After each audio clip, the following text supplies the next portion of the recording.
യുവ പണ്ഡിത പ്രതിഭകളിൽ വാഗ്മിയും ചിന്തകനും എല്ലാമായി അപൂർവം ആളുകളെ ഇന്ന് കാണാൻ കഴിയുള്ളൂ.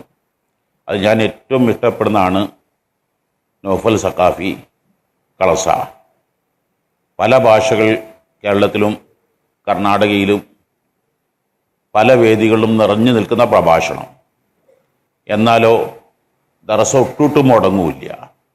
ദർസിൽ വളരെ സജീവമായിട്ട് ഇപ്പോൾ ഒരു നിസ്കാര പള്ളിയിൽ 60 കുട്ടികൾ പഠിക്കുന്ന ദർസ് എന്ന് പറഞ്ഞാൽ എന്നെ വല്ലാതെ ആകർഷിച്ച വസ്തുതയാണ്.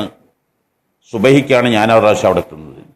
ആ സമയത്ത് പോലും പള്ളി നിറഞ്ഞ് കവിഞ്ഞ് ഉൾക്കൊള്ളാൻ പറ്റാത്ത ആളുകൾ സുബഹിയല്ലേ ആരും ഉണ്ടാവില്ല എന്ന് കരുതിയിരുന്നു. പക്ഷെ ഒരു കാര്യം ഏറ്റെടുത്താൽ ആ കാര്യം ഭംഗിയായി ചെയ്യുക, അത് വിജയിപ്പിക്കുക,